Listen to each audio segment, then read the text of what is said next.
MS Narayana junior college రజతోత్సవ వేడుకలు పురస్కరించుకుని 11 నుండి 20 సంవత్సరాల వయసు గల విద్యార్థులకు మరియు వారి తల్లిదండ్రులకు ఫ్యాన్సీ డ్రెస్ కాంపిటీషన్ నిర్వహిస్తున్నామని కళాశాల డైరెక్టర్ మతుకుమిల్లి శ్రీ విజయ్ తెలిపారు. కాకినాడ కరణంగారి జంక్షన్ ఎంఎస్ఎన్ కూల్ ఆవరణంలో శనివారం నిర్వహించిన మీడియా సమావేశంలో మతుకుమిల్లి శ్రీ విజయ్ మాట్లాడారు.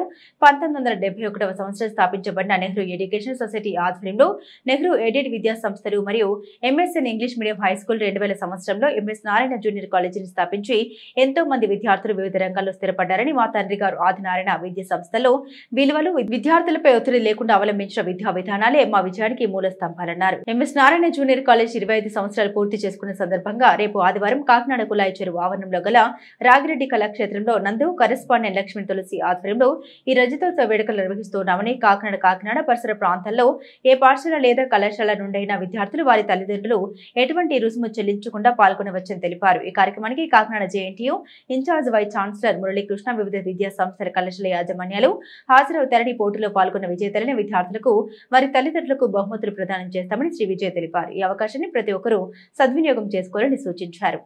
అప్పటి నుండి ఇప్పటివరకు అంటే ఇది చాలా క్రూషియల్ పాయింట్. ఎందుకంటే నాన్నగారు పెట్టినప్పటి నుంచి ఇప్పటివరకు కూడా కమర్షియల్ ఆస్పెక్ట్లో ఎప్పుడు వెళ్ళలేదు. మేము ఎంతసేపు కూడా ఐపీ ఎగ్జామినేషన్స్ మీదే మేము కాన్సన్ట్రేట్ చేసాము. మేజర్గా మా క్రెడిబిలిటీ మేము చెప్పుకోవాలనుకున్నప్పుడు మా దగ్గర ఫెయిల్యూర్ అనేది 1% ఉంది ఇప్పుడు కూడా. అంటే దాదాపు గడిచిన 6 ఏళ్ల నుంచి మీరు ఒకసారి చూసుకుంటే ఒక్క స్టూడెంట్ కూడా ఫెయిల్ అవ్వకుండా అందరినీ కూడా మేము ఇండివిజువల్గా అంటే ప్రతి స్టూడెంట్ని కేర్ తీసుకుని, ఇప్పుడు సపోజ్ 1000 మంది పిల్లలు ఉన్నటువంటి ఒక సంస్థను తీసుకుంటే అందులో కనీసం 34 మంది ఫెయిల్యూర్స్ ఉంటున్నారు. మా దగ్గర 88 మంది పిల్లలను కూడా ఎవరు కూడా ఫెయిల్ అవ్వకుండా గత 6 సంవత్సరాల నుంచి మేము ఒక ట్రాక్ మెయింటైన్ చేసుకున్నాం. అయితే ఇప్పుడు ఈ సిల్వర్ జూబ్లీ సందర్భంగా నెక్స్ట్ 25-26 సంవత్సరం నుంచి ఐఐటి నీట్ క్యాంపస్ని ఫుల్ ఫ్లెడ్జ్డ్గా స్టార్ట్ చేస్తాం ఈ సంవత్సరం నుంచి కూడా.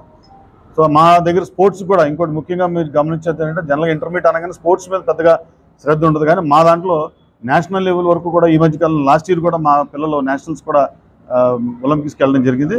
కబడ్డీ, ఖోఖో కూడా మా విద్యార్థులు పార్టిసిపేట్ చేశారు. వాళ్ళు కూడా ఇంకా మంచి స్థాయికి వాళ్ళు కూడా వెళ్ళాలని మేము మా తరఫున కూడా మేనేజ్మెంట్ తరఫున 100% మేము కృషి చేస్తాం.